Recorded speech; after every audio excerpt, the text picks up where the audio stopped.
everybody, welcome back to my channel. Today is like renovating my caravan day. There's a few little things that I need to do, and I'm going to show you one of the things that I am doing right now and how I do it. And one of them is I have a caravan called a Windsor Rapid, and the handles that lift up the beds or take the beds out, so the beds are secure when you're traveling. You need to open them up and let them out. Those handles have deteriorated and rusted, so I'm going to replace them today. As you can see, when I go through all of this, it didn't end up being quite as easy as I thought. So I've got a few little tips and hints for you, and hopefully you can install them yourself. So come with me while I quickly, well, it wasn't actually quickly, but while I go along and do this, there was a few little conundrums, but I'll show you what I'm doing. So I've got all the bits and bobs here that I need to put this in, so I'm hoping that I can do it. I had a bit of an ordeal because this little part here was rusted like crazy. As you can see, it's extremely rusty. So I've just covered it in light oil, and then I did a double spanner removal. I had to use hammer and that to kind of get the plate off. So you can see this is cactus, the old Aussie slang for let's throw it in the bin now. So I've got these new ones, and I was just trying to work out, the left and the right and how it actually looks like it puts together. So that's basically how it puts together.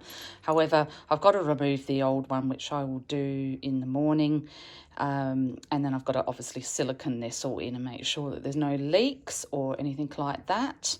That's the most important thing. So I will show you how I pop this new one in. So basically what happens is this little thing here goes into there like so. You can see I just popped that into there. So this is the little arm, and that slips in there, and then you get your other plate, which is just here. Sorry, and it just goes on the top there, and when it's all sort of popped back in, it all just holds in. And then I have a new little doodad there, so I can put this in and out, and I can actually lock that up. I'm going to clean up this this pipe a bit as well, so I'm going to scrub that up in a minute and get it all shiny again and remove that surface rust. And I'll get these two handles in, and you'll see the finished project. So sometimes when you buy a second-hand van, some of the things aren't in perfect condition. So it's one of those things where this is kind of essential. I need to have this because it's a safety thing. We obviously don't want the door flying open while we're traveling, so we do need to have this in so we can lock it properly. But there's a lot of things on the van, as I'll show you over the coming weeks, that are sort of rusty that we need to replace. And really that just boils down to maintenance. If you maintain something and look after it, it'll serve its purpose and it'll actually last longer. I just don't understand why people don't oil and grease things and keep things lubricated and moving. I know that sounds kind of a bit sort of icky, but it's got to be maintained. To maintain your stuff, and then this kind of thing doesn't happen, because that's absolutely terrible. I would never let any of my things get in that state. So I'll pop these new ones on, and I'm not going to lie, these were quite expensive to buy because there's basically zero in Australia of this whole. I need the complete set. I just didn't need like the handle. I needed the whole lot. I didn't want to be using any of that again. It was in terrible condition, so I wanted to start again. So it was quite expensive. One of those things that sometimes you just have to bite the bullet and do. So we'll go and install these into the van when it's a little lighter tomorrow, and I'll show you how it all works. So guys, this is what I'm actually replacing, and actually if you look at this particular one, this is the rear ones, because I have actually done the other ones, which you'll see the process of it. But this is actually what I'm replacing, and as you can see, all in here, it's all deteriorated. All the silicone needs to be redone, so I'm going to redo that. I'm going to replace the handles on the front and redo all of this silicone, and hopefully these handles be a lot better, because they're quite rusted, and I'll show you shortly. You'll see what I mean by rusted. So I'm going to go ahead with that, and I'm going to continue on with that today. So I'm just going to clean the surface, make sure this is all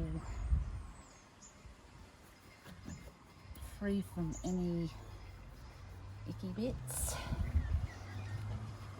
like that language, icky bits. And this will dry pretty fast. You want every surface to be clean and dry, no sticky. Still a bit there. It's just the tape I use. So this little piece here, it's kind of go into this, but you can see there's a little ridge here. That's got to pop into that hole, and if you actually try to do it before, then you won't be able to get it in. So you just got to manipulate it in to the hole till it's flush, and it's not actually super easy, which is kind of good because it's supposed to be a good seal. So once you've got it in, you want to make sure that it's got a nice seal. So it's all sealed in now, and it's perfectly ready to go for the handle. So I'm going to open this up.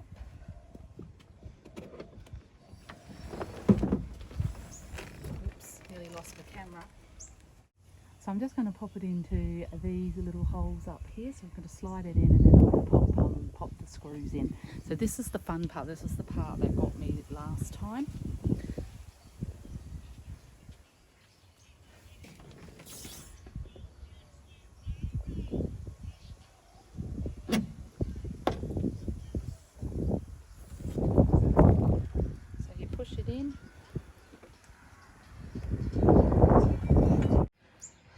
So the problem that occurred with the old ones versus the new ones was, although they're identical, these little screws that I had here were way too small, and they wouldn't grab the new rubber in place. So there's a couple of things that you need to do when you're putting in the new rubber. So yeah, it kind of turned this all into a little bit of a conundrum. So I've bought some new bolts, or screws, and hopefully they're a little bit better, but they are a little bit longer, so I may, damn car, try that again. They are a little bit longer, so I might need to just put something else just to give it a little bit of length. So we'll try that, and hopefully these fit in a lot better than the first one. And as you can see with this one, it's so deteriorated that it's going to break at some point. So I want to get on with this because our weather is turning, and we're actually going to get a storm soon. So I want to get this done and siliconed up before the wet weather hits. So I'm going to get on with it.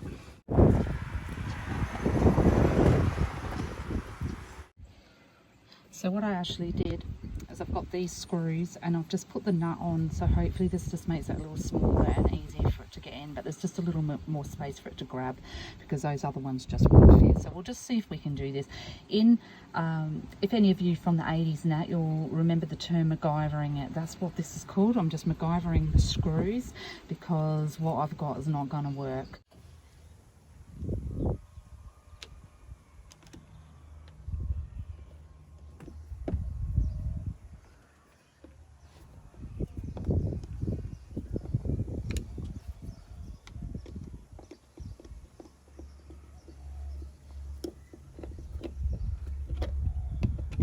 Worked free because that's where I was having all my trouble, was trying to get these screws in, and I couldn't do it. It took me hours, and I didn't learn my lesson.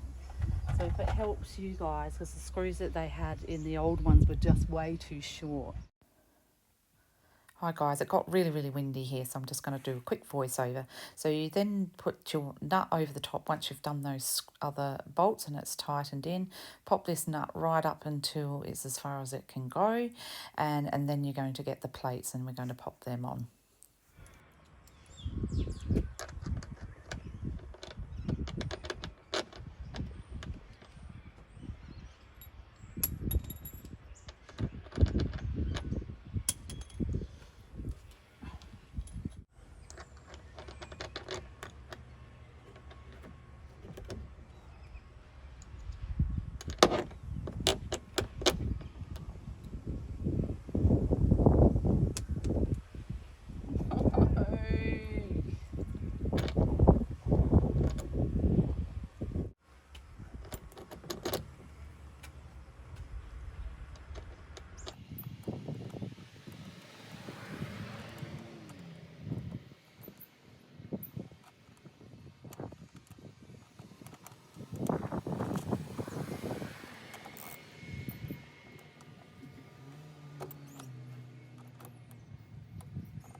finally in.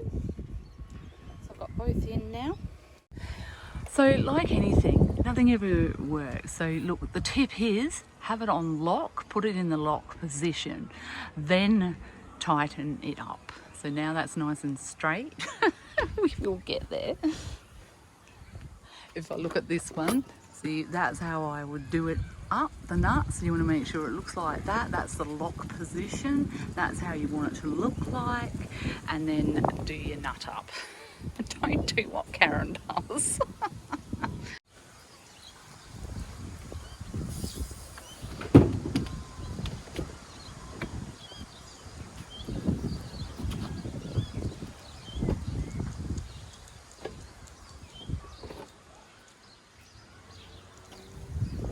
Ta-da! I actually did it. It only took me like freaking 2 days, but I did it.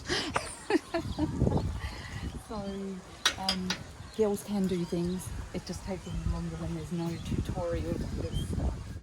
So there we go, it's all finished, it's in. I've just got a silicone up around in here, obviously because that's a position where it can get leaks. I'll just silicone around it a little bit and seal it off. You know, silicone's one of those things, the more the better sometimes. So we will do that. I've already siliconed the bottom of this, so hopefully that will stay. There's a few little spots I'm not 100% happy with, but I will probably refix some of this at a later stage, as long as for the most part it's pretty clean and it's doing what I need it to do. So there you go, that's how you put the damn things in. There's a bit of hell, but if you persevere you can do it too. So now I've got nice new locks and no rust.